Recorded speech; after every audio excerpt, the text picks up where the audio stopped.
नमस्कार दोस्तों, स्वागत है आप सभी का online draft study YouTube channel पर। इस वीडियो में हम बात कर रहे हैं एक बड़ी और लेटेस्ट अपडेट के बारे में जो कि संबंधित है यूपी टीजीटी पीजीटी एग्जाम को लेकर। यूपी टीजीटी पीजीटी एग्जाम के बारे में अगर बात की जाए तो पिछले 7 महीनों में 9वीं बार भी ये परीक्षा स्थगित हुई है। परीक्षा स्थगित होने के साथ साथ अगर बात की जाए तो उत्तर प्रदेश शिक्षा सेवा चयन आयोग के कुछ गजब के रिकॉर्ड सामने निकल कर आ गए हैं।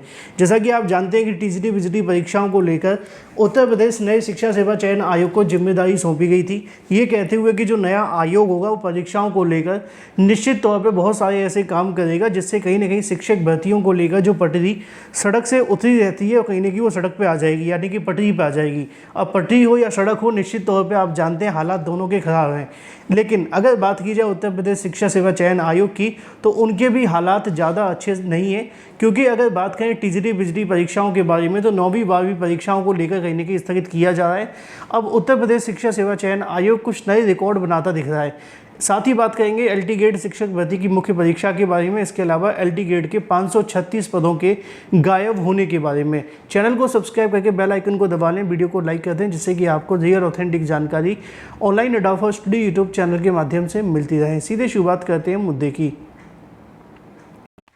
दोस्तों, काफ़ी दिनों से अभ्यर्थी कमेंट करके पूछ रहे थे कि सर एमपी टेट वर्ग 3 के लिए कोई बेस्ट स्टडी मटेरियल सजेस्ट हो जिसके आधार पे हमारा कहीं ना कहीं जो पेपर है वो ऐसा हो जाए जो हम पढ़ करके जाएं सेम वही आ जाए। तो इसको लेकर मैंने चेक करा था और चक्षु प्रकाशन की ये बेस्ट बुक निश्चित तौर पर आप सभी के एग्जाम के पैटर्न के आधार पर 100% तैयार की गई है। यानी कि आप देखेंगे कि जब आप इसको पढ़ेंगे ना तो आपको खुद लगेगा कि जो आपके एग्जाम के लिए मोस्ट एक्सपेक्टेड और इंपॉर्टेंट स्टडी मटेरियल है वो आपको इसके अंदर देखने के लिए मिलता है। और इसमें आप सभी को इतना ही नहीं, 2450 से ज़्यादा महत्वपूर्ण क्वेश्चंस देखने के लिए मिलते हैं। 25 प्रैक्टिस सेट भी आते हैं जैसा कि आप सभी की स्क्रीन पर है, और इसमें मोस्ट एक्सपेक्टेड क्वेश्चंस के साथ में उन सभी की सटीक और सही उत्तरमाला भी दी जाती है व्याख्यात्मक हल के साथ।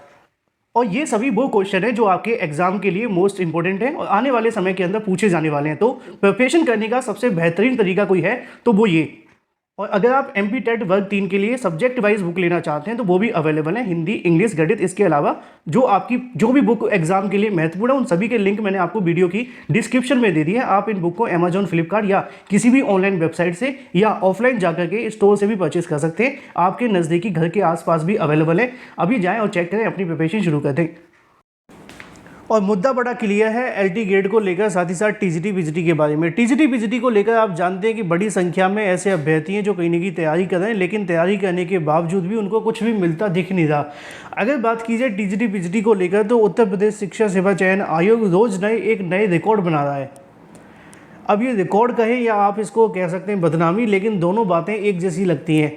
उत्तर प्रदेश शिक्षा सेवा चयन आयोग दुनिया का पहला आयोग है जिसके माध्यम से परीक्षा की तारीख स्थगित की गई, परीक्षा की तारीख घोषित की गई। परीक्षा की तारीख घोषित करने के बाद में परीक्षा उस दिन नहीं करवाई गई, ना वो परीक्षा स्थगित हुई और ना परीक्षा के बारे में कुछ बताया गया। चलो, वो बात एक रिकॉर्ड को लेकर थी, वो बन गया। एक नया रिकॉर्ड आयोग ने फिर से बना दिया। अब ये जो नया रिकॉर्ड आप सभी के सामने बन रहा है वो ये है कि पिछले 7 महीनों में 9 बार परीक्षाओं को स्थगित किया जा चुका है। सुनकर के आपको अजीब लगेगा, लेकिन सच तो यही है। गिनीज वर्ल्ड ऑफ रिकॉर्ड की अगर बात की जाए, जो गिनीज बुक होती है ना, जो जिसमें वर्ल्ड रिकॉर्ड दर्ज किए जाते हैं कि इसमें कितना हुआ, तो अब उत्तर प्रदेश शिक्षा सेवा चयन आयोग का नॉमिनेशन उसमें कराने की हमें आवश्यकता है, क्योंकि आयोग के माध्यम से बार बार टीजीटी पीजीटी की परीक्षा कहीं ना कहीं घोषित तो की जाती है लेकिन करवाई नहीं जाती। अब इसका मतलब क्या है? इसका मतलब यही है कि आपकी परीक्षा को लेकर आयोग कोशिश तो बहुत करता है लेकिन परीक्षा हो नहीं पाती है। कुछ अपरिहार्य कारण होते हैं तो कुछ मेन कारण भी होते होंगे।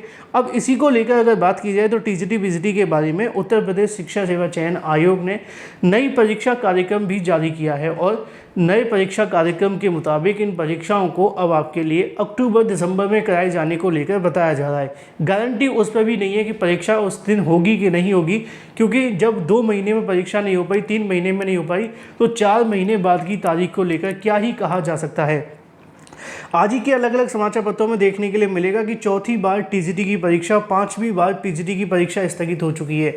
ये परीक्षा आप सभी देखेंगे, जो पुराना आयोग होता था ना, जिसको लोग परेशान कहते थे बहुत ज़्यादा परेशान करता है, कोई काम नहीं करता, माध्यमिक शिक्षा सेवा चयन बोर्ड, वो आयोग तब भी इससे बढ़िया था। कई बार हमने देखा है ना कि जो पुरानी चीज़ों के बाद में जब कोई नई चीज़ आती है तब हमें पता चलता है पुरानी चीज़ ज़्यादा अच्छी थी। एक शिक्षा मंत्री होते थे प्राथमिक के, कम से कम बयान तो देते थे, नए वाले शिक्षा मंत्री से पुराने वाले अच्छे थे, कम से कम उनके बहाने हमारा जो गुस्सा था वो निकल जाता था।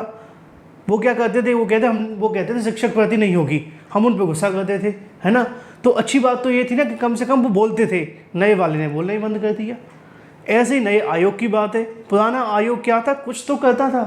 वो टीजीटी पीजीटी परीक्षाओं को लेकर कभी भी ऐसा नहीं करता था, उसमें लाख बुराइयां थी, लेकिन एक ही महीने के अंदर 2 सप्ताह में दोनों परीक्षाओं को करा लेता था। लेकिन नए वाले के अंदर तो आप जानते हैं कि बार बार परीक्षा की तारीख, पहले कभी 1 महीने का डिफरेंस, कभी 2 महीने का, अब 2 महीने का दे दिया है। अब उसमें क्या होगा क्या नहीं भविष्य में छुपा हुआ है, लेकिन मुद्दे की बात यह है कि 7 महीने में 9 बार परीक्षा स्थगित करने का रिकॉर्ड उत्तर प्रदेश शिक्षा सेवा चयन आयोग के नाम दर्ज हो चुका है। चलिए बात कर लेते हैं अपनी अगली अपडेट के बारे में। और जो अगली अपडेट है वो इससे भी महत्वपूर्ण है एलटी गेट को लेकर। एलटी गेट शिक्षक भर्ती में अगर बात की जाए तो उत्तर प्रदेश लोक सेवा आयोग के माध्यम से जारी किए गए कानून को लेकर, नियम को लेकर रोज कहीं ना कहीं अभ्यर्थी विरोध कर रहे हैं। अभ्यर्थियों का कहना है कि एलटी गेट शिक्षक भर्ती के अंदर प्री और मेंस लगाने में भी अगर आपके मन को शांति नहीं मिली तो मुख्य परीक्षा में रिटन क्यों लगा दिया। रिटन को लेकर बड़ी संख्या में अभ्यर्थियों के माध्यम से विरोध किया जा रहा है। छात्रों का कहना ये है कि जो मुख्य परीक्षा होनी है वो सिर्फ आप सभी की बहुविकल्पी टाइप की होनी चाहिए, एमसीक्यूज टाइप की, अगर आप कराना भी चाहते हैं। पहली चीज़ तो ये है कि मुख्य परीक्षा ही गलत है। अब मान भी लो कि मुख्य परीक्षा अगर सही भी है तो भी कहीं ना कहीं आयोग के माध्यम से मुख्य परीक्षा के अंदर सिर्फ और सिर्फ आप सभी के सामने जो ऑब्जेक्टिव है वो होने चाहिए थे। सब्जेक्टिव तो होने का सवाल ही नहीं बनता है। अभ्यर्थियों के माध्यम से मांग की जा रही है कि जो एलटी गेट की शिक्षक भर्ती है उसको तत्काल प्रभाव से जो आपके मुख्य परीक्षा के अंदर सब्जेक्टिव लगाया गया है उसको ख़त्म कर दिया जाए और इस नियम को वापस लिया जाए और नए नियम के मुताबिक एलटी गेट अगर प्री मेंस कराना भी चाहते हैं तो ऑब्जेक्टिव मोड में कराएं, अदरवाइज एक ही परीक्षा के आधार पर होना चाहिए। अब देखो एक चीज़ आपको और बता दूं, आयोग ने कहा था कि हम मुख्य परीक्षा इसलिए करा रहे हैं कि भाई प्री में नकल हो जाती है, मतलब कोई अगर गलती से फेल हो जाता है, अनियमितता हो जाती है तो दूसरी परीक्षा में वो नहीं बैठ पाएंगे। अब दूसरी परीक्षा में बैठ के फिर क्या करेंगे, तो तीसरी परीक्षा भी तो होनी चाहिए। ऐसे तो निरंतर परीक्षाएं चलती रहेंगी, है ना, समांतर श्रेणी बन जाएगी आपके लिए कि भाई बनाते रहो कि इसमें नहीं तो उसमें, उसमें नहीं तो इसमें। तो इसका हल तो निकालना पड़ेगा ना आयोग को। दूसरी चीज़ एक और है, वो ये है कि एलटी गेट को लेकर जब कोई भर्ती आती है तो पदों की संख्या अच्छी खासी होती है, पदों की संख्या बाद में कुछ और निकल आती है। अब पिछली भर्ती के अंदर बड़ी संख्या में पद खाली गए थे, 10,768 पद थे। 7 साल बाद ये भर्ती आई है, तब भी पद मात्र 7,000 पद देखने के लिए मिले हैं। अब मुद्दे की बात यह है कि कुछ पद इसमें से गायब भी हो गए हैं। ये आज ही का न्यूज़पेपर जिसमें आपको देखने के लिए मिलेगा कि एलटी गेट भर्ती को लेकर सवाल है, कहाँ गए कंप्यूटर के 581 पद, क्योंकि पिछली भर्ती में 98% पद खाली रह गए थे। 98% पद खाली हो जाने के बाद अब जो पदों की संख्या है उतनी ही होनी चाहिए जितने खाली रह गए थे। अब खाली तो छोड़ो, नए पद तो छोड़ो, अब जो पद निकल कर क्या है वो 581 और कम हो गए हैं। अब मुद्दे की बात है कि इतनी बड़ी संख्या में पिछली बार पद खाली थे, इस बार भी पद और बढ़ जाने चाहिए थे, क्योंकि 7 साल बाद वैकेंसी आई है। पद बढ़ना तो अलग है, यहाँ पदों की संख्या घट हो गई है। अब देखना ये होगा कि एलटी गेट को लेकर अभ्यर्थी क्या कहते हैं, लेकिन छात्रों की मांग है कि भाई इसमें आप मुख्य परीक्षा को ख़त्म करो, सीधे आप परीक्षा के आधार पर चयन करो, जो चयनित होगा वो नौकरी लेगा। आपकी क्या राय है वो महत्वपूर्ण है, कमेंट करके बताएं।